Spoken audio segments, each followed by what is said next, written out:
ये चीज आया क्यों, ये पीसीबी ट्रेनिंग आया क्यों, पीसीबी आया था, पीसीबी क्यों आया पीसीबी?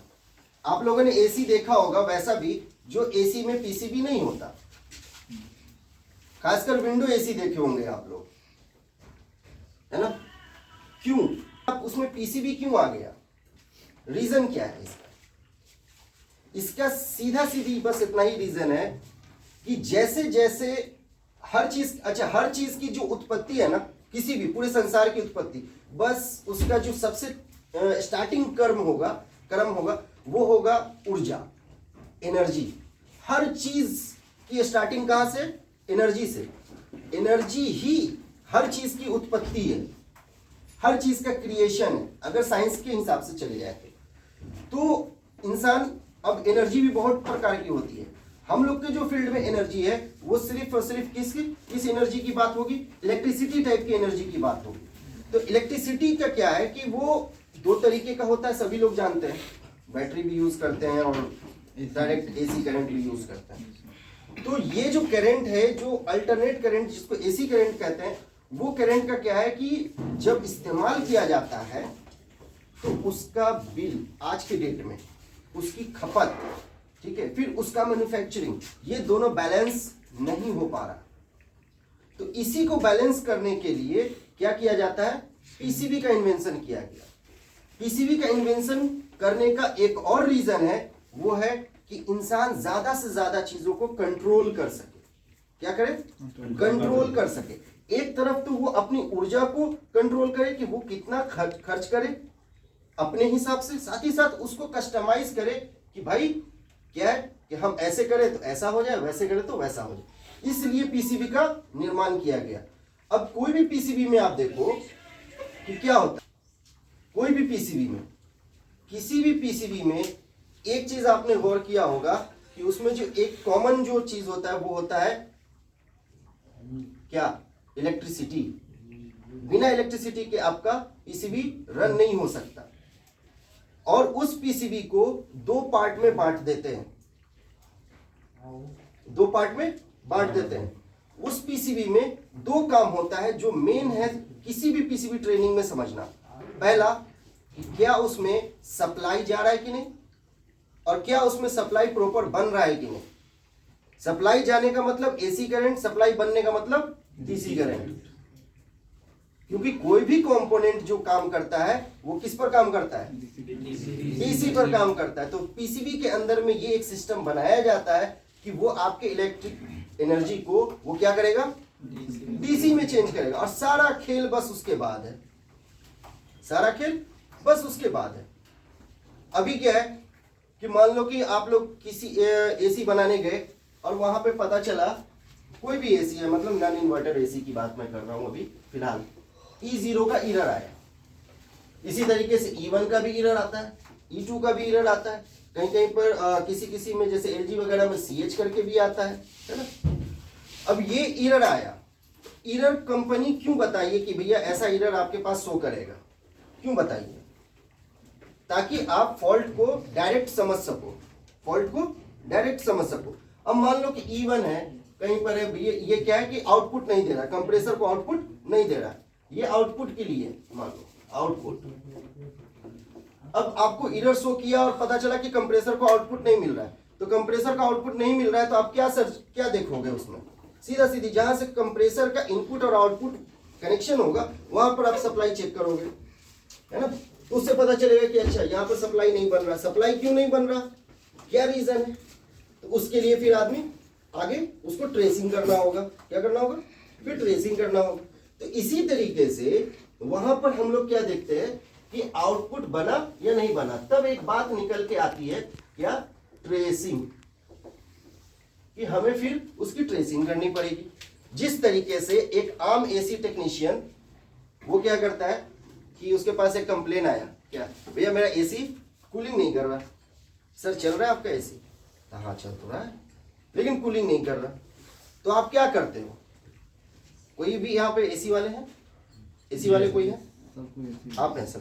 चलिए आप ही बताइए कि क्या करते हैं। वहां पर एक कंप्लेन अटेंड आपका हुआ कि कस्टमर ने आपको कॉल किया और बोला कि भैया मेरा एसी क्या कूलिंग नहीं कर रहा है ना। तो आपका सवाल क्या होगा कि सर आपका एसी प्रॉपर ऑन कंडीशन में है कि नहीं, पहले ये तो पूछा। ठीक है। तो बोला हाँ सर ऑन है। अच्छा, तो फिर आप वहां पर पहुंचे और उसके बाद आप क्या टेस्टिंग करोगे बताओ। हाँ? ठीक है, फैन कंप्रेसर ये सब चेक करेंगे। हाँ, ये जो चेक करना जो भी है ना, या इधर फिर देखेंगे कोई इधर दे रहा हाँ, है या क्या। तो ये मैं ये नहीं पूछा कि आप पूरा एक्सप्लेन करो, वो तो साइट पर ही संभव है, ठीक है। लेकिन क्या है कि ये जो मैंने सवाल किया, ये सवाल बोलने का मकसद ये है कि जब आप जाते हो तो पहले तो आप करंट चेक करोगे, है ना। पहले आप करंट चेक करोगे कि करंट प्रॉपर बन रहा है कि नहीं। कहाँ? इंडोर में। इंडोर आपका ऑन हुआ कि नहीं, है ना। Indoor on, okay. उसके बाद फिर आप लोग एक अमूमन जो आम टेक्नीशियन है, फिर उसके बाद वो टेक्नीशियन क्या सोचता है, 3 मिनट रुक जाओ, खट से आवाज किया कि नहीं, मतलब रिले ऑन हुआ कि नहीं, है ना। तो रिले ऑन हो गया, चलो भाई रिले भी ऑन हो गया, है ना। उसके बाद क्या है, आउटडोर के पास जाओ, है ना। अपने हेल्पर को भेजेंगे या खुद जाएंगे, कहाँ, आउटडोर के पास जाओ, फैन चल रहा कि नहीं, चलो फैन भी ऑन है, फैन भी ऑन है। अब इसके बाद कंप्रेसर, अब तो डब्बा तो बंद है, कंप्रेसर चल रहा है, तो बहुत कम चांस है आज के डेट की मशीन में कि वो आपको पता चल पाए। पुरानी मशीन में तो वाइब्रेशन ज्यादा हो जाता था, साउंड भी ज्यादा आ जाता था, लेकिन आज के मशीनों में साउंड आना थोड़ा सा कम हो जाता है। तो खैर कंप्रेसर का पता चलना मतलब बाहर से ये हमेशा संभव नहीं है, संभव है लेकिन हमेशा संभव नहीं। तब फिर क्या है, अब अपना एक क्या निकालोगे, मल्टीमीटर, है ना। स्टेप तो यही है ना, मल्टीमीटर निकालोगे। अब क्या करोगे मल्टीमीटर से, आप एम्पियर चेक सीधा सीधी एम्पियर चेक करेंगे। अगर एम्पियर हमारा क्या, फिर यहाँ पर 3 स्टेप आपको आ जाते हैं। 7 पॉइंट के आसपास है एम्पियर, देन कंप्रेसर ऑन है ना। अगर 2 to 3 है तो भी कंप्रेसर ऑन है। अगर 1 के आसपास या इससे नीचे है तो कंप्रेसर ऑन नहीं हो रहा, है ना। यही होता है ना। अब इस 3 में 3 कंडीशन आ जाती है। क्या ये है, कूलिंग नहीं दे रहा, मतलब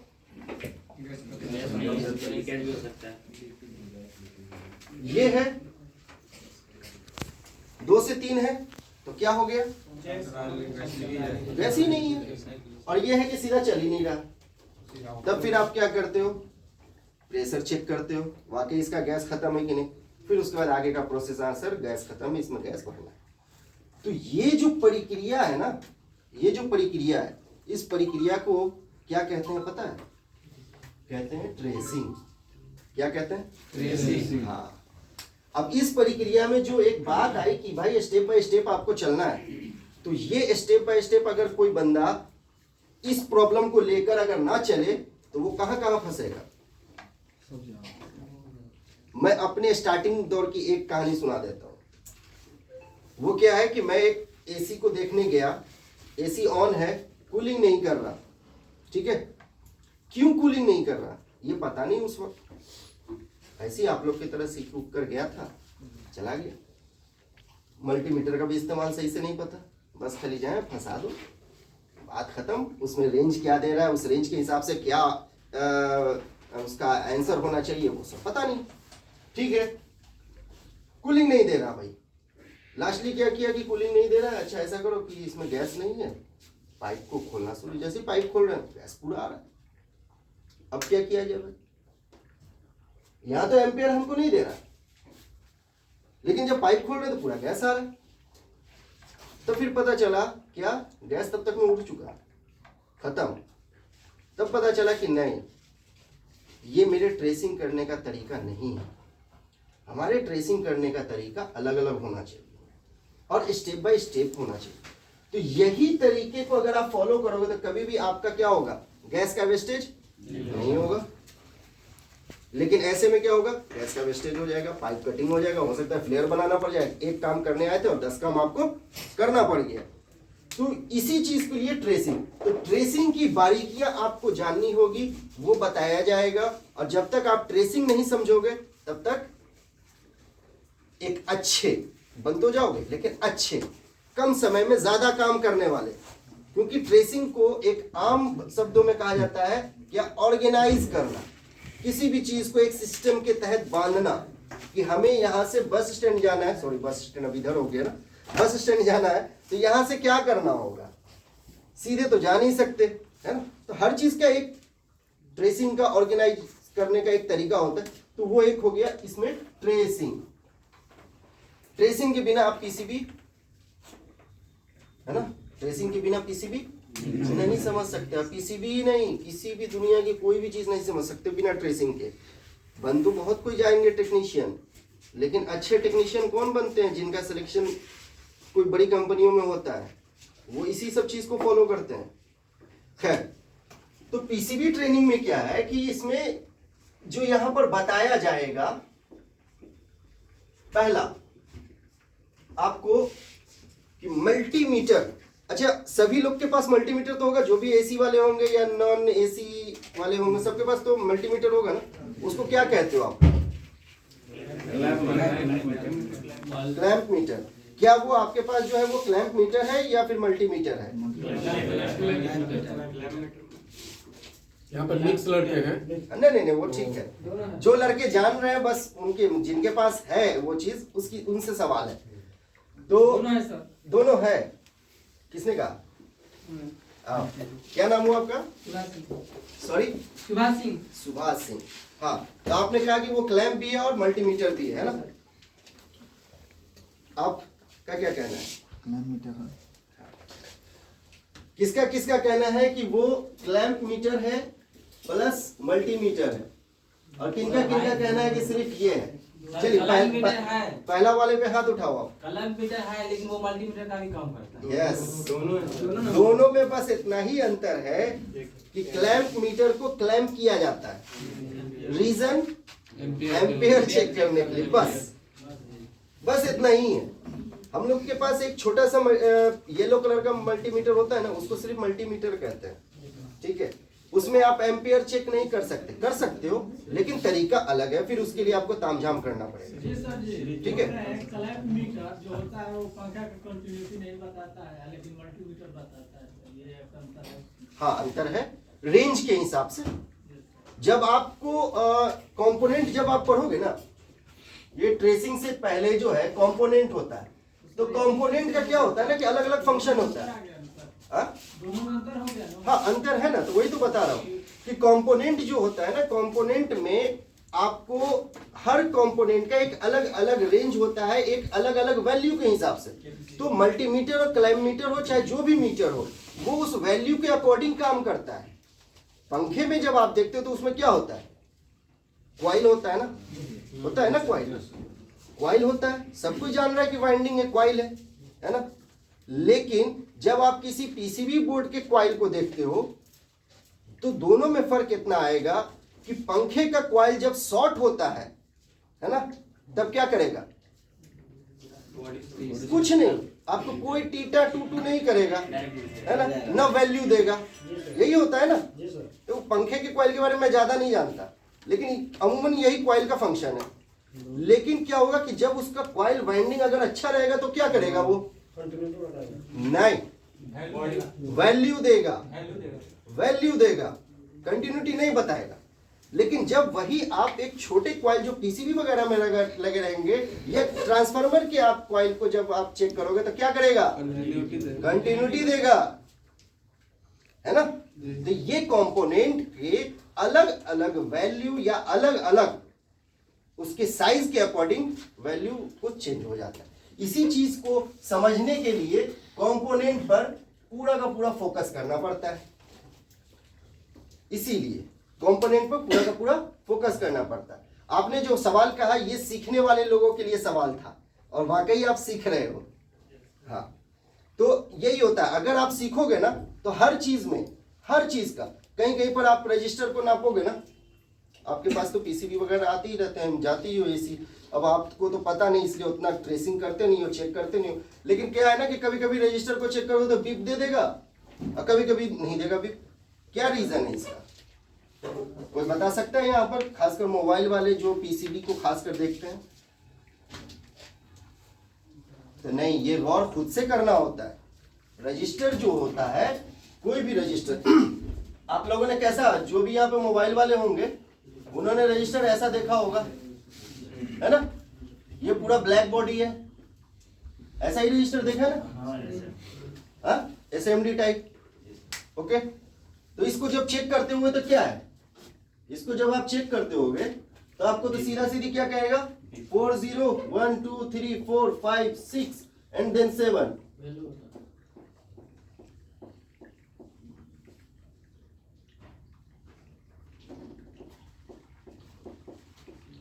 यही आता होगा ना लगभग, है ना? अब मान लो यहाँ पर जब आप ट्रेस कर रहे हो तो आपको तो क्लाइमीटर में या मल्टीमीटर में या जिसमें भी क्या करेगा, ये वैल्यू शो कर देगा 400 किलो ओम। चलो, अब वहीं पर एक आपका एक रजिस्टर है और क्या किया,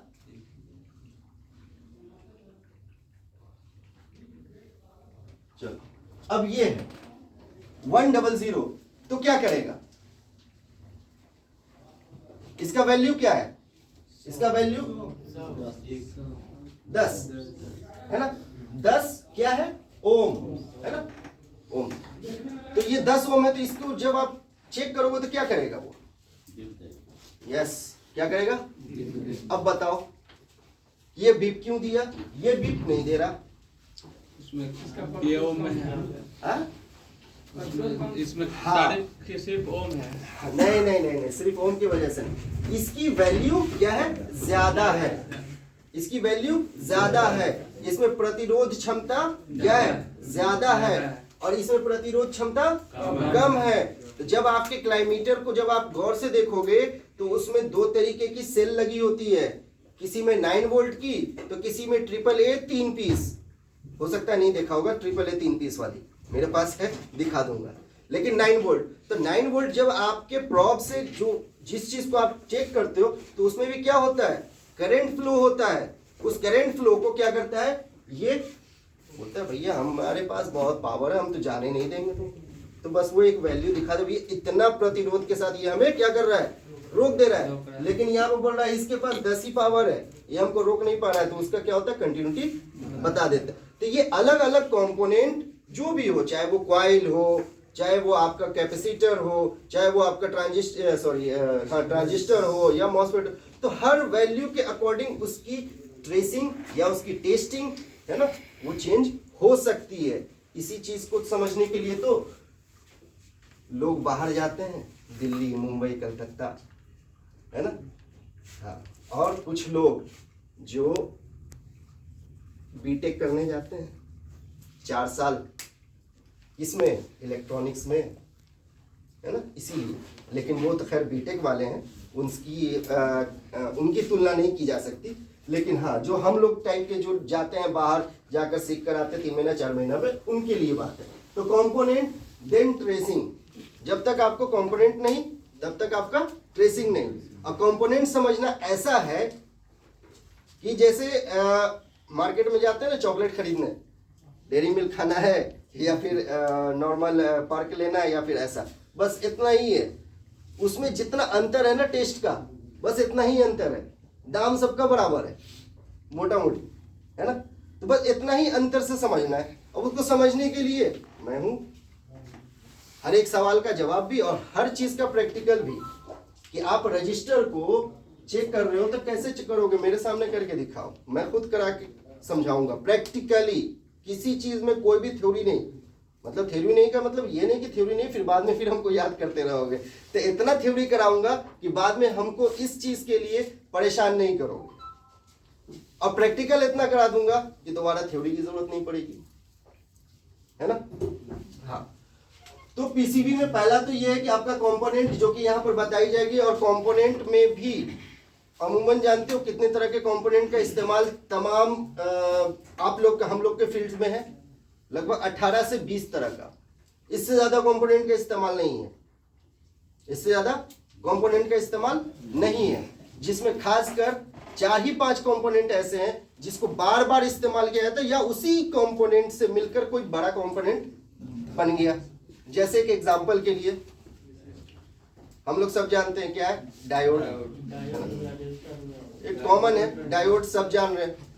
अब क्या है भाई, डायोड को सिंगल रख दिया तो वो सिंगल डायोड हो गया, और उसी को 3 4 5 करके मिला दिया तो वो क्या बन गया, ब्रिज रेक्टिफायर। ब्रिज रेक्टिफायर के बारे में सभी लोग जान रहे है ना। अल्टरनेट को क्या करता है, वो डीसी में चेंज करता है। तो ये चीजें हैं। तो अब कोई भी अच्छा, ट्रांजिस्टर, ट्रांजिस्टर क्या है, डायोड का ही एक एडवांस रूप है। डायोड की तरह ही उसमें फंक्शन होता है। अगर आप चाहोगे कि दूसरे हर तरफ से इसमें इनपुट आउटपुट करा ले तो पॉसिबल नहीं है। जैसे डायोड का एक तरफ से ये फॉरवर्ड में ही काम करेगा, मतलब सीधा ही जाएगा, ये बैक नहीं आ सकता। उसी तरीके से ट्रांजिस्टर का भी सिस्टम है। अच्छा, अब ट्रांजिस्टर के बाद फिर क्या हो जाता है, अब कई सारे ट्रांजिस्टर, मान लो 1 है, 2 है, ये दोनों ट्रांजिस्टर एक चीज में पैक कर दिया गया तो क्या बन गया, हाँ बोलो बोलो। देखो एक चीज और, रोड पर हर कोई बेशरम बनता है ना, जुबान से भी, आंख से भी, हाथ पांव से भी। तो बुराई करने के वक्त में बेशरम बनना आसान है, तो अच्छे काम करने के वक्त में बेशरम बनना क्यों आसान नहीं है? नहीं समझ रहे? लोग सोचते हैं क्या कि हम क्लास में हैं, इतना हम पूछेंगे तो हम बेवकूफ कहलाएंगे ना। बेशरम बनोगे तब सीखोगे। गलती करने वाला ही सुधारता है, गलती करने के डर से रुकने वाला कभी नहीं सुधर सकता। तो गलती करो, कोई फर्क नहीं पड़ता, कोई नहीं हंसने वाला, क्योंकि सबका मौका आएगा सब पर हंसने का। इसलिए इत्मीनान लो। ठीक है, क्या बोल रहे थे आप? ब्रिजिंग जो बोले आप, ब्रिज रेक्टिफायर। ठीक है, कोई बात नहीं। ये बन जाएगा क्या आपका, कोई और बता सकता है? बोलो। ठीक है, मॉस्फेट बोला किसी ने, कोई और? नहीं, आईसी, इंटीग्रेटेड सर्किट। कोई भी एक से ज्यादा यानी 2 से ज्यादा, ये 2 या 2 से ज्यादा कंपोनेंट अगर किसी एक चीज में मिलते हैं उसी को तो इंटीग्रेटेड सर्किट कहते हैं।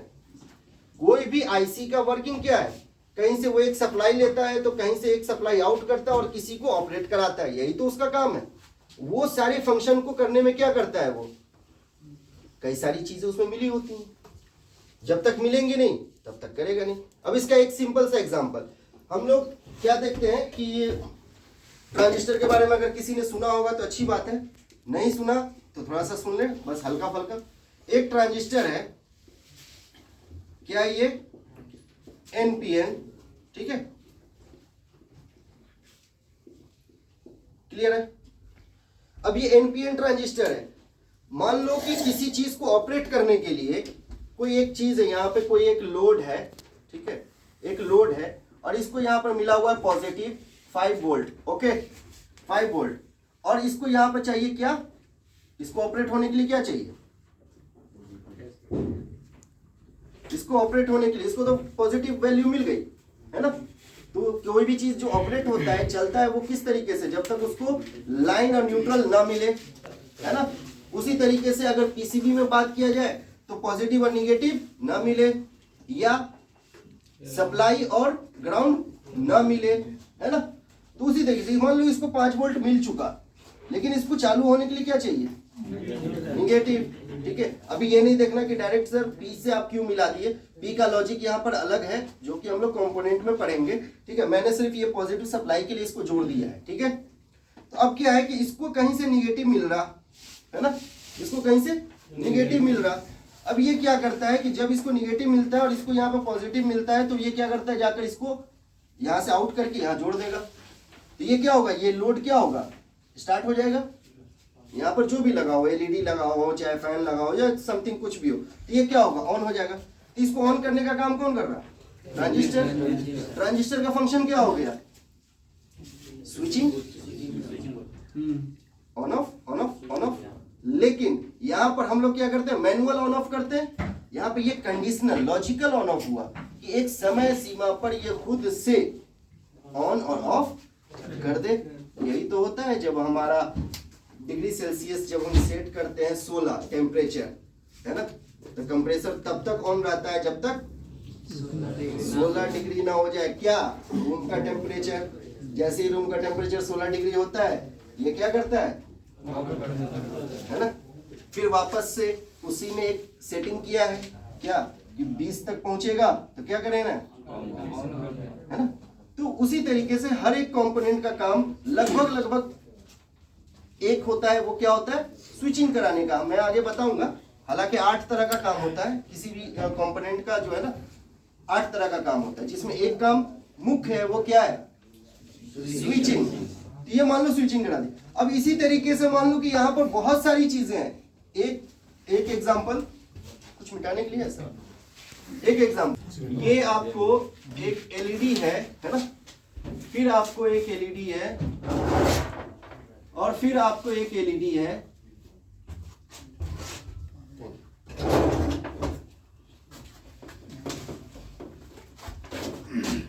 एक एलईडी है जिसमें ये प्लस ये प्लस ये प्लस माइनस माइनस माइनस। अब मान लो कि यहाँ पर ये जो ट्रांजिस्टर था, ठीक है, एक ट्रांजिस्टर का ही मैं यहाँ पे एग्जांपल ले रहा हूँ, ठीक है, इसको तो प्लस मिल गया कहीं से, ठीक है, इसको ऑन करा, इसको ऑन करने के लिए क्या करना होगा, फिर वापस से इसका न्यूट्रल यहाँ से देना होगा, ये ग्लो कर जाएगा। लेकिन अब हमको इसको भी ग्लो कराना है तो क्या करना होगा जी, कहाँ यहाँ से, हाँ ये तो सवाल ठीक है, जवाब ठीक है आपका, लेकिन पीसीबी के लाइन में ऐसा नहीं होता। क्यों पूछिए क्यों? वोल्टेज कम जाता है। नहीं, वोल्टेज कम नहीं जाएगा,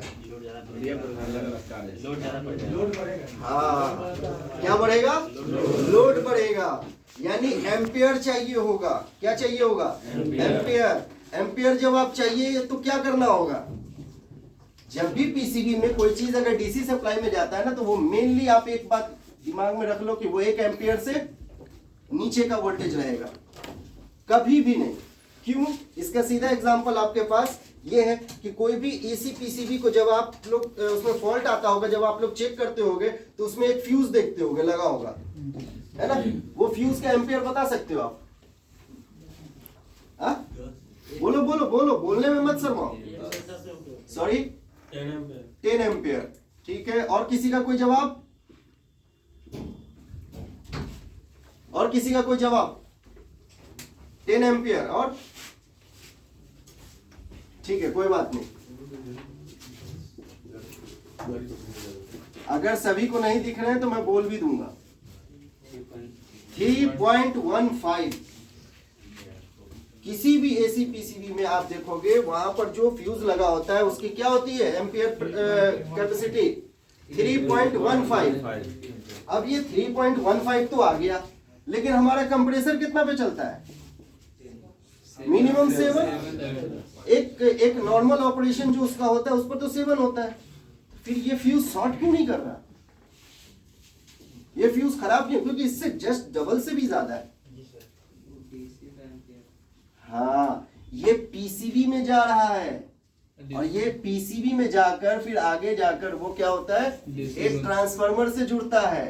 आप लोग ट्रांसफार्मर देखे हो ना, कोई भी एसी पीसीबी देखे हो बिना ट्रांसफार्मर का? देखे होगे, ऐसा नहीं देखे होगे देखे होगे। हाँ, वो ट्रांसफार्मर आपको अलग से नहीं दिखेगा, वो पीसीबी में सेट होगा, है ना, वो पीसीबी में क्या होगा, सेट होगा। लेकिन मैं वो उसकी बात कर रहा हूँ जो अलग से होते हैं, जिसके 2 पिन होते हैं ना, कि एक तरफ रेड होते हैं एक तरफ व्हाइट वायर होते हैं, कनेक्टर होते हैं, और वो क्या करते हैं पीसीबी में लगाते हैं, बिना उसके लगाए काम नहीं चल सकता।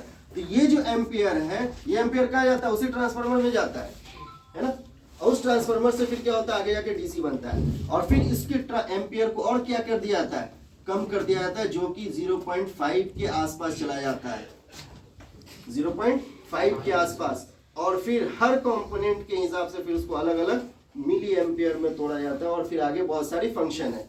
लेकिन उसी तरीके से जब इस ट्रांजिस्टर को अगर यहाँ लोड दिया जाए, और मान लो कि इसका लोडिंग कैपेसिटी जो हाईएस्ट आउटपुट कैपेसिटी जो है वो 0.5 एम्पियर है, और एक एलईडी को दे दिया गया। अब जैसे ही हम दूसरे एलईडी को देंगे तो क्या होगा, इसका रोशनी फिर क्या हो जाएगा, कम हो जाएगा, और इसका भी जाहिर सी बात है कम ही रहेगा। मान लो फिर हम इसी से तीसरे को दे देते हैं तो इसका और कम हो जाएगा, और हो सकता है कि लास्टली उड़ भी जाए या ना भी जले, यही हो सकता है। या तो ये खुद को फ्यूज कर लेगा या तो ट्रांजिस्टर को खराब कर देगा, ये हो सकता है ना। तो इसी के लिए एक लगाया जाता है क्या, कंपोनेंट में। अगर आप इसमें चले जाओ, मोबाइल में होते हैं कि नहीं होते पता नहीं, हालांकि नहीं होते क्योंकि वो थोड़ी बड़ी कंपोनेंट है तो मोबाइल में आना उसका संभव नहीं है। एक होता है बाइपोलर, क्या होता है, बाइपोलर लीनियर, ठीक है, उसको कहते हैं क्या, आईसी। अब ये बाइपोलर लीनियर आईसी क्या है, मोबाइल में सर्च करोगे तो मिल जाएगा, हालांकि अभी नहीं सर्च करना, अभी मैं यहाँ पे खड़ा हूँ, ठीक है। तो बाइपोलर आईसी क्या है कि वो एक आईसी होता है ना, जिसमें 1 2 3 4 5 6 7 और 8, इसी तरीके से 16, कितने, 16। अब इसमें 16 तक पिन होते हैं, और आपको जिन्होंने यहाँ पर मोबाइल रिपेयरिंग वगैरह को अगर पढ़ा है तो उसको पता होगा कि किसी भी आईसी में जो पिन होते हैं वो हर पिन का क्या होता है, फंक्शन अलग अलग होता है, हर पिन का फंक्शन अलग अलग होता है। लेकिन उसमें 2 पिन जो होता है वो सभी का फंक्शन सारे आईसी में क्या होता है, सेम होता है। क्या होता है, सेम होता है। वो क्या होता है, पॉजिटिव और निगेटिव, है ना।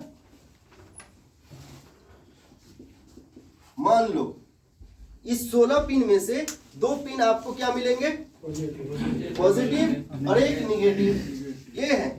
इसके अलावा जो बचे वो क्या होगा, उन सभी का फंक्शन अलग अलग होगा। तो यहां पर क्या है कि आपको इसी चीज के लिए जहां पर मल्टीपर्पस काम हो, जहां पर मल्टीपर्पस काम हो, क्या हो, मल्टीपर्पस, तो वहां पर क्या करते हैं कि आपको लगाया जाता है एक ULN 2003, ये बाइपोलर लीनियर का काम। तो इसमें क्या होगा, ये सप्लाई देगा अलग अलग अलग अलग अलग अलग, कैसे देगा ये अभी नहीं बताऊंगा, लेकिन इसके लिए अब इसमें ये 1 2 3 4 5 6 7 पिन इधर 7 पिन इधर, मतलब क्या, इसकी जो अगर आप डेटा शीट निकालोगे, ठीक है, तो आपको पता चलेगा ये 7 ट्रांजिस्टर से मिलकर बना होता है। क्या होता है, 7 ट्रांजिस्टर से मिलकर बना होता है। अब ये क्या है कि अगर आप 7 ट्रांजिस्टर अगर लगाओगे किसी बोर्ड पर तो वो क्या जगह लेगा, है ना, वो जगह लेगा, वो क्या करेगा, वो जगह लेगा। लेकिन उसके जगह पे क्या हुआ, एक अपग्रेड वर्जन आईसी आया, और आईसी क्या होता है, किसी भी कंपोनेंट का पैक होता है, उसमें 1 से 2 से ज्यादा कंपोनेंट होते हैं, तभी वो एक आईसी का रूप लेता है। तो ये चीज बताने का, अभी एक्सप्लेन करने का मेरा रीजन बस इतना ही था कि आप आईसी के मतलब को समझो कि आईसी कोई एक कंपोनेंट नहीं है। क्या है, आईसी कोई एक कंपोनेंट नहीं है, रजिस्टर की तरह, कैपेसिटर की तरह, डायोड की तरह, नहीं। आईसी क्या है, किसी भी कंपोनेंट का एक कलेक्टिव है, ठीक है, क्या है, कलेक्टिव है, यानी 2 या 2 से ज्यादा कंपोनेंट मिलकर एक आईसी का निर्माण करता है।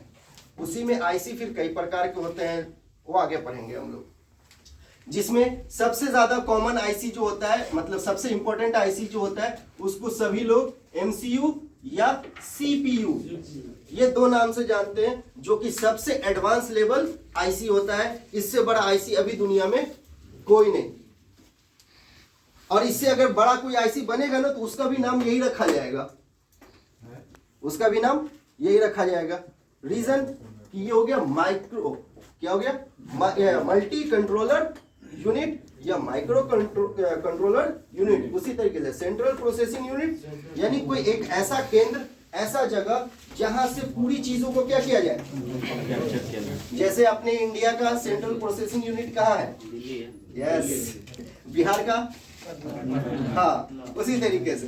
तो उसको और आप अपग्रेड तो कर सकते हो, लेकिन नाम चेंज नहीं कर सकते। दिल्ली को और बेहतर बनाया जा सकता है, ठीक है, लेकिन नाम चेंज नहीं किया जा सकता, ठीक है।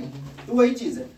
तो क्या है कि आईसी का मतलब तो ये समझ में आया कि आईसी क्या होता है, दो या दो से अधिक कंपोनेंट को जोड़कर बनाया जाता है, लेकिन वो रिक्वायर्ड के हिसाब से। और हर एसी में आईसी, हर पीसीबी में आईसी जो है वो अलग अलग काम के लिए आते हैं। जैसे अभी यहाँ पर बताया एक ट्रांजिस्टर टाइप बाइपोलर लीनियर जिसमें 7 तरह के ट्रांजिस्टर है, उसी तरीके से कुछ एक आईसी मिल जाएंगे जो कि 4 या 5 तरह के रजिस्टर से जुड़े होंगे, जिसको पैक रजिस्टर्ड आईसी कहते हैं। ठीक है, सुने कि नहीं आप लोग? रजिस्टर तो आप लोगों ने देखा होगा ऐसा वाला, और फिर एक देखा होगा कलर बैंड वाला, है ना, कलर बैंड वाला, ऐसा ही देखा है ना। लेकिन नहीं, पैक रजिस्टर्ड आईसी की तरह भी होते हैं, ये नहीं देखा। हाँ, तो इसी तरीके से हर चीज का एक आईसी रूप होता है। तो हम लोगों ने यहाँ पर क्या अभी देखा कि हम लोगों को क्या है यहाँ पर कंपोनेंट की, फिर उसके बाद ट्रेसिंग की। ट्रेसिंग के बारे में मैंने बताया ना एक एग्जांपल देकर कि कैसे आप एसी का गैस रिफिलिंग के प्रॉब्लम पर आप जाते हो तो कैसे कोई स्टेप उठाते हो, तो उसी स्टेप को क्या कहते हैं, ट्रेसिंग कहते हैं। मान लो कि यहाँ पर एलईडी नहीं ऑन हुआ, तो एलईडी ऑन नहीं हुआ, इसका क्या रीजन है भाई? सबसे पहले तो हम देखेंगे ना कि जहां पर खराबी है उस खराबी के पॉइंट पर पहले पहुंचेंगे। क्या, जहां पर खराबी है वहां पे पहले पहुंचेंगे। तो क्या भाई, तो एलईडी ऑन नहीं हो रहा, चलो ठीक है भाई, पहले यहाँ पर हमने मल्टीमीटर से चेक किया यहाँ पर वोल्टेज है कि नहीं। पहला तो कंडीशन क्या है, वोल्टेज है कि नहीं, सप्लाई है कि नहीं, सप्लाई ओके है भाई, चलो यहाँ पर क्या है 1.5 वोल्ट आ रहे हैं, तो ग्लो तो करना चाहिए। अब यहाँ पे अगर सप्लाई आ रहा है, ग्लो नहीं कर रहा है, तो मतलब एलईडी खराब है, एलईडी चेंज करेंगे। अब पता चला कि एलईडी तो ठीक है या नहीं है, ठीक वो बाद में देखेंगे, लेकिन यहाँ पे सप्लाई मेरा नहीं बन रहा है ना। अब यहाँ पे सप्लाई नहीं बना, तो ये सप्लाई आता कहाँ से? अब जहां से वो सप्लाई आ रहा है उसका जो सोर्स पॉइंट है, उस सोर्स पॉइंट पर सीधा पहुंचेंगे, यहाँ से यहाँ। ये पता चल रहा है कि यहाँ पे निगेटिव है, यहाँ पे मेरा पॉजिटिव है, ये दोनों को चेक करें यहाँ पे वोल्टेज है कि नहीं। अगर 5 वोल्ट बताया मतलब यहाँ से आउटपुट तो हो रहा है, और यहाँ आउटपुट नहीं पहुंच रहा, इस बीच में कुछ है कि नहीं। मान लो कि एक रजिस्टर है ना, एक रजिस्टर है। अब ये रजिस्टर क्या कर रहा है, मान लो शॉर्ट है, आपने चेक किया, अच्छा इसके वजह से हो रहा है, आपने क्या किया, चेंज कर दिया, और चेंज करके लगा दिया। यही तो है ट्रेसिंग, बस इसी है ये ट्रेसिंग, इसके अलावा कुछ नहीं। कोई कट्ठा बीघा का ट्रेसिंग नहीं करना है, एक छोटा सा पीसीबी का ट्रेसिंग करना है। सर वहां पर एक पीसीबी होगा, एक देखो अभी ये तो चीज तो सभी को देखने में लगेगा कि भाई बहुत ज्यादा कॉम्प्लेक्स है, मोबाइल वाले को छोड़कर, क्योंकि मोबाइल वाले जहां तक सीख चुके हैं हो सकता है उनके लिए कॉम्प्लेक्स ना हो, लेकिन जो पीसीबी के बारे में नहीं जान रहे उनको भले ये कॉम्प्लेक्स दिखे। इसमें बहुत सारे लोगों को तो दूर दूर से कुछ कुछ दिख भी नहीं रहा होगा कि यहाँ पर कोई चीज है कि नहीं है। हाँ, तो जो SMD टाइप है वो सब तो नहीं दिख रहा होगा, ठीक है, जो सॉलिड टाइप है वो दिख रहा होगा, है ना।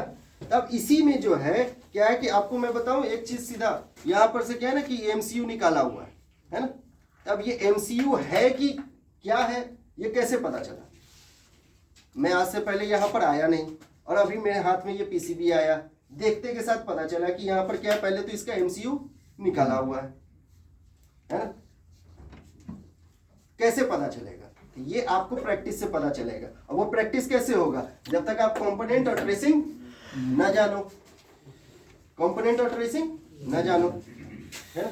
उसके बाद कंपोनेंट ट्रेसिंग के बाद आपको आता है मेनली जो सब्जेक्ट है, वो सब्जेक्ट आता है। वो सब्जेक्ट क्या है कि अगर आप एसी फील्ड से हैं तो फिर आपको 2 तरीके से बांट दिया जाएगा, और हर चीज में ये दोनों चीज कॉमन है, चाहे वो आप एसी के फील्ड से हो, चाहे वो आप आरओ के फील्ड से हो, या मोबाइल पीसीबी के, या आजकल जो सबसे ज्यादा प्रचलित है फैन में भी आ गया। हाँ, फैन में तो आ गया, वो तो सबसे इंपॉर्टेंट चीज है। हाँ, उस जो एसी वाले होंगे ना, जो एसी वाले होंगे उनको वो फैन की टेक्नोलॉजी पता चल जाएगी, जो एसी वाले होंगे, और जो एसी वाले नहीं होंगे उनको वो टेक्नोलॉजी नहीं पता चलेगी। कि आजकल जो फैन में जो आपको BLDC या फिर ACPG मोटर वगैरह का जो इस्तेमाल करने लगे हैं कंपनियां, कि एनर्जी को और कम कर दिया जाए और उसकी कंजप्शन को कम करके प्रॉफिटेबल बनाया जाए फॉर कंज्यूमर, ठीक है, तो उसकी भी पता चल जाएगी, कैसे रिपेयर होगा वो सब पता चल जाएगा उसके बारे में। खैर, इसके बाद जो है कंपोनेंट, जो सबसे पहला मेन टॉपिक है कि आपको कंपोनेंट का समझ होना चाहिए। कंपोनेंट ऐसा है कि आप लोग अगर सीखने की नीयत से हो यहाँ पर, तब तो फिर आप 7 दिन से 10 दिन काफी है, और इतने अच्छे तरीके से समझोगे कि दोबारा कभी नहीं भूलोगे। बहुत सारे लोग यूट्यूब देखते ही होंगे, लेकिन बस यूट्यूब पे क्या है ना, एंटरटेनमेंट, बस, इसके अलावा कुछ नहीं होता। आपको अधूरी ही जानकारी रहेगी। अगर आपको लास्ट में ले जाके छोड़ देगा। अगर आपको पूरी जानकारी दे दी जाएगी तो यूनिवर्सिटीज बंद होने के कगार पे आ जाएंगी, क्योंकि सबसे बड़ी यूनिवर्सिटी क्या है आज के डेट में? इंटरनेट। ऐसा चीज वो नहीं बताएगा जिसका हाँ। सबसे संबंध है। तो इसके बाद जो आ जाता है आपका मेनली सब्जेक्ट, जिसको आप कह सकते हो कोर्स, ठीक है, जिसमें आपको एसी, फ्रिज, वॉशिंग मशीन, जो कि आज के डेट में सबसे इंपॉर्टेंट है। वॉशिंग मशीन की पीसीबी को हर कोई रिपेयर नहीं करता। क्यों? उस पर टाइम देना नहीं चाहता है। दूसरा है कि उसमें कंप्लेन थोड़ा कम होती है, इस वजह से भी उस पर टाइम देना नहीं चाहता है। लेकिन इन्वर्टर टेक्नोलॉजी में आपके पास भर भर के काम आएंगे।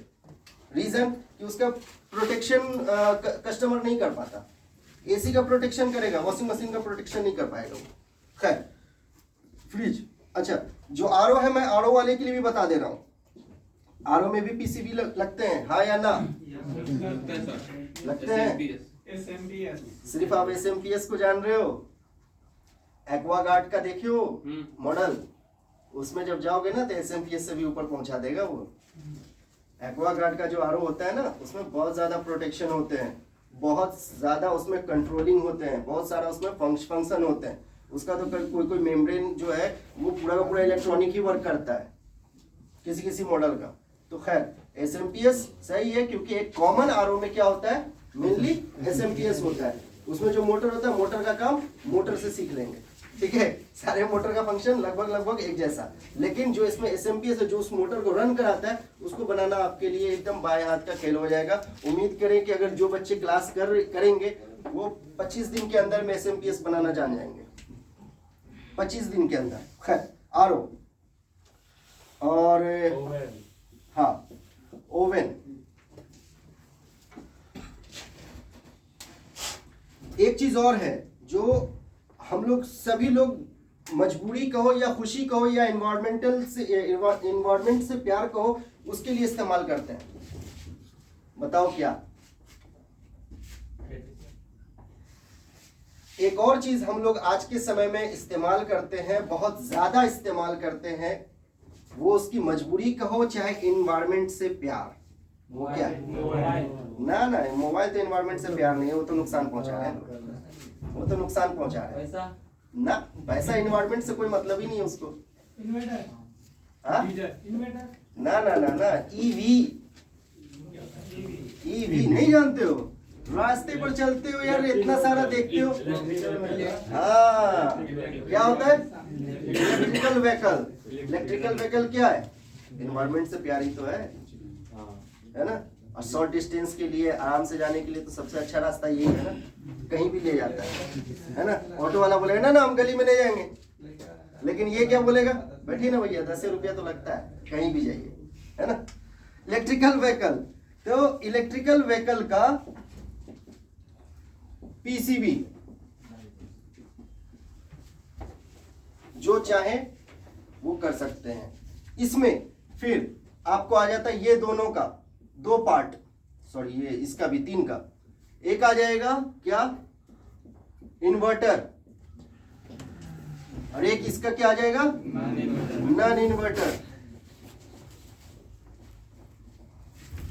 बाद बाकी चीजों में हर चीज कॉमन है, इसमें इन्वर्टर नॉन इन्वर्टर की जरूरत नहीं है। बस एक क्या है, ये इलेक्ट्रॉनिक है, बस ये क्या है, ये सब एक इलेक्ट्रॉनिक है ना।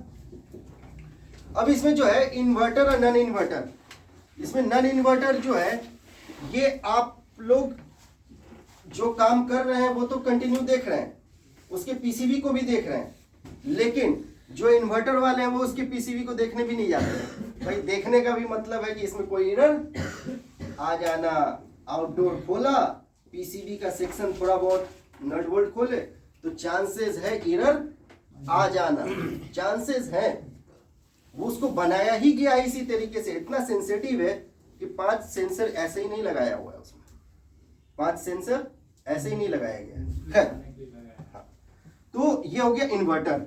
लेकिन जब आप पीसीबी जान जाओगे तो वो चीज ऐसे होगा कि बस देखोगे, देखते होगे यूट्यूब पर बहुत सारे ऐसे वीडियोस वगैरह जिसमें इन्वर्टर पीसीबी के बारे में थोड़ा बहुत कुछ कुछ बताता है, लेकिन बस वो अपना व्यूज चाहता है, होता कुछ नहीं है। वो अपने से उसका क्या करते हैं, कम उसमें जो प्रॉब्लम है ना वो खुद से स्टार्ट करते हैं और खुद से उसको डील करते हैं और डील करके पटक पटक के दिखा दे कि हाँ देखो ये एसी पीसीबी बन गया।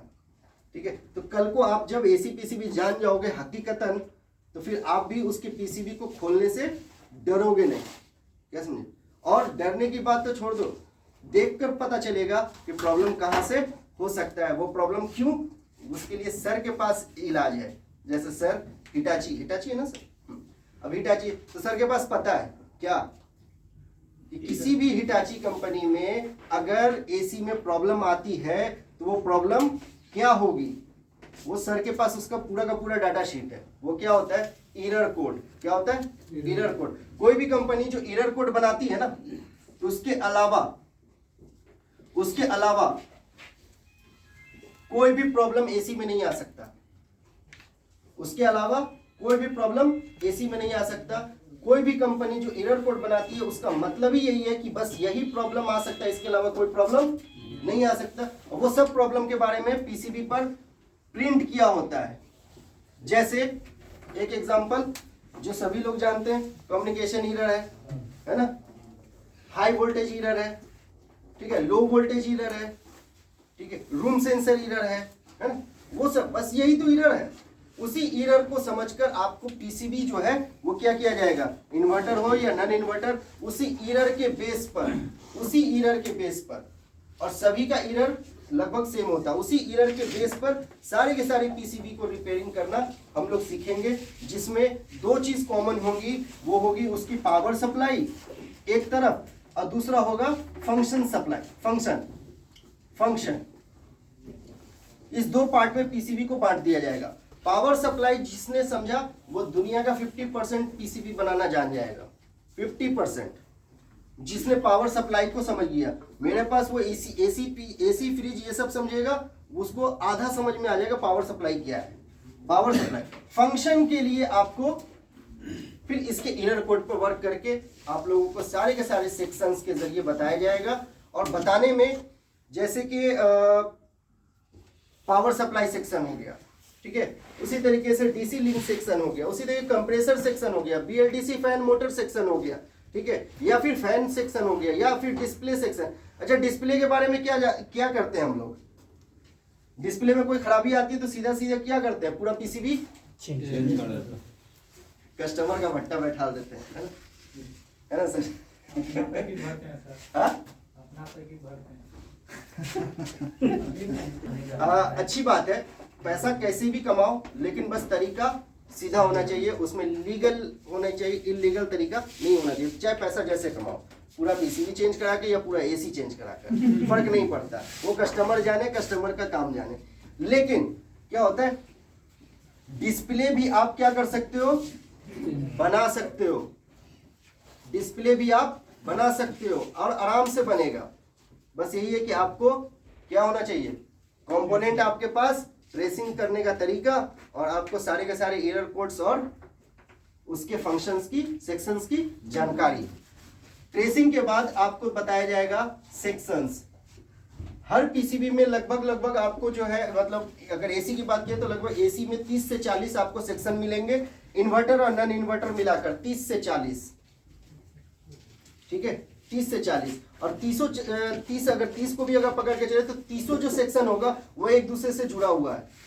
एक सीखेंगे, अगला आपको आधा समझ में आ जाएगा, फिर वो पूरा सीखेंगे, अगला आधा समझ में आ जाएगा इजीली तरीके से। खैर, तो सेक्शन के बाद आपका आएगा प्रैक्टिकल में आपको यहीं पर, जैसे ये पीसीबी है ना, ये पीसीबी खराब हो या सही पीसीबी हो, उस पर आपको कंपोनेंट तो बता दिया गया, उसी पर ट्रेसिंग बताई जाएगी। ट्रेसिंग के बाद उसी में सारे के सारे सेक्शंस आपको पता चल गया। जैसे यहाँ पर देख लो, एक स्विंग मोटर है, तो स्विंग मोटर क्या है, एक सेक्शन है ना। फैन क्या है, एक सेक्शन है, डिस्प्ले एक सेक्शन है, रिले क्या है, एक सेक्शन है। इसी तरीके से हर एक सेक्शन को अलग अलग तरीके से मतलब अलग अलग करके आपको बताया जाएगा और उससे रिलेटेड जितने भी प्रॉब्लम्स होंगे वो सब प्रॉब्लम्स बताई जाएगी। और सिर्फ एक पीसीबी पर नहीं, सर के पास तो पीसीबी का क्या है, हाँ, तो सारी पीसीबी को पकड़कर आप लोग सीखते रहो और सर हो चाहे हम हो सवाल करते रहो। तो पीसीबी पर आपको सेक्शन बताई जाएगी। अब सेक्शन बताने के बाद फिर फाइनली क्या किया जाएगा, एक प्रॉब्लम दी जाएगी। अब प्रॉब्लम देकर आप उसको क्या करेंगे, ट्रेस करेंगे, सॉल्व करेंगे। नहीं सॉल्व होगा हम बताएंगे, फिर देंगे, फिर नहीं सॉल्व होगा फिर बताएंगे और फाइनली एक दिन आप बोलेंगे सर आप तो समझ में आ ही गया। और ये सब चीज कब बोलेंगे आप, ये पूरा कंप्लीट हो जाएगा। 60 to 65 days, 60 to 65 days after start this course। इस कोर्स को आप जब से स्टार्ट करोगे उससे 60 से 65 दिनों के अंदर में आप बोलोगे कि मैं अब पीसीबी बना लूंगा और आप बनाओगे और ये इतना इजी है कि मैं भी नहीं जानता था। मैंने स्टार्टिंग में सवाल बोला ना कि क्या 2 महीना में ये पूरा कैसे पढ़ा जा सकता है, 2 महीना में ये पूरा कैसे, कोई 4 साल जाके इंजीनियरिंग करता है तो नहीं, वो इंजीनियरिंग कर रहा है ताकि वो आगे अपना पढ़ाई और उसमें रिसर्च फैसिलिटी में भी वो जा सके। लेकिन हमें यहाँ पे क्या सीखना है, रिपेयर सीखना है, किसी एक चीज का रिपेयर सीखना है। हाँ ये अलग बात है कि हम मल्टीपर्पस हम खुद हो जाए, वो एक अलग चीज है, ठीक है। तो हमें क्या करना है, इसी चीज को बस सीखना है। तो इसमें जितनी चीजें रहेंगी उसी को ना सीखेंगे। तो इसमें मेनली जो है 18 से 20 तरह के ही कंपोनेंट होते हैं और उसी कंपोनेंट पर सारा का सारा गेम है। उसी कंपोनेंट पे क्या है, सारा का सारा गेम है और उसकी बस ट्रेसिंग। सेकंड नंबर क्या है, ट्रेसिंग। कभी भी अगर ट्रेसिंग में फॉल्ट अगर आएगी तो आपको प्रॉब्लम होगी।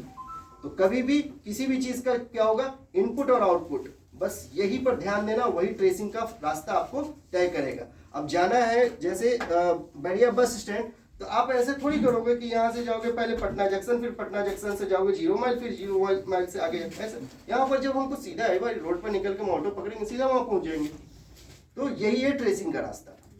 तो इस तरीके से हम लोग अपने कोर्स को कंप्लीट करेंगे और इस कोर्स को कंप्लीट करने के लिए सर 2 तरीके से, कि पहला आपका कंपोनेंट एक चलेगा और उसके साथ साथ अगर सर यहाँ पे फैसिलिटी, अगर आप लोग इस चीज को समझ पाओगे, उतना टाइम दे पाओगे, तो उसके साथ साथ आपका पीसीबी कोर्स। लेकिन पहले कंपोनेंट कम से कम 1 हफ्ते चलेंगे, कम से कम, क्योंकि 1 हफ्ता अगर कंपोनेंट नहीं पढ़ोगे तब तक आप पीसीबी में किसी भी चीज को समझना नामुमकिन हो जाएगा। तो कंपोनेंट को समझने के बाद ही पीसीबी पर हम लोग हाथ डालेंगे। तो कंपोनेंट कम से कम 1 हफ्ते, कम से कम जब आपका 1 हफ्ते में कंपोनेंट आपका निकल जाएगा तब जाकर आपको फिर पीसीबी पर ट्रेसिंग और पीसीबी पर कंपोनेंट्स की आगे की जानकारी मिलेगी। तो आपका 2 क्लास पैरेलल चलेगा 10 से 10 दिन के बाद। अगर आज से अगर कोई क्लास स्टार्ट करते हैं तो शुरू में कंपोनेंट, उसके बाद 10 दिन बाद फिर 2 क्लास चलनी शुरू हो जाएंगी।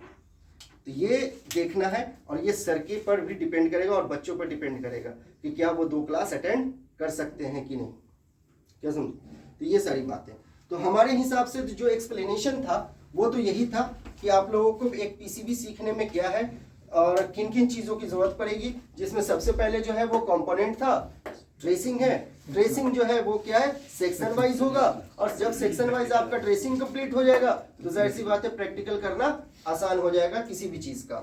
ये तो इससे भी आसान है कि जब आप एसी का इंस्टॉलेशन करने जाते हो ना, उससे भी आसान है, क्योंकि एसी के इंस्टॉलेशन में क्या हमें सबसे ज़्यादा इंपॉर्टेंट चीज़ पर ध्यान देना पड़ता है, क्या कोई बता सकता है? सबसे इंपॉर्टेंट चीज जो एसी इंस्टॉलेशन में इंपॉर्टेंट है, लेवल लगा जाता है। यस, क्या लेबल। लेबल के लिए प्रैक्टिस करना पड़ता है, या तो फिर आपको लेबल मशीन रखना पड़ता है। उसमें भी फिर भी गलतियां हो जाती हैं, कब, जब आप स्क्रू टाइट कर चुके होते हो तब फिर बाद में पता चलता है कि ऐसे ऐसे करके उसके साथ डांस करना पड़ता है थोड़ा बहुत, है ना। तो ऐसे उससे भी आसान है, उससे भी आसान है, ना आपको लेवल की जरूरत पड़ेगी, ना आपको पीछे खड़ा करके भैया सीधा है, हाँ सीधा है, ठीक है। तो ऐसा वैसा नहीं है ना, ये इंस्टॉलेशन से भी आसान है। और जितना देर में आप इंस्टॉलेशन करोगे उतना देर में कम से कम 4 पीसीबी आप बनाओगे, कम से कम 4 पीसी। अच्छा, तो पीसीबी के कोर्स को यहाँ पर सर क्यों ये प्रमोट करना चाह रहे हैं? इसके पीछे एक रीजन था जो कि सर ने उस बात को कही थी, लेकिन वो बात शायद मेरे ख्याल से अधूरी रह गई। मैं उसको पूरा करना चाहूँगा और पूरा करके बात को ख़त्म करूँगा।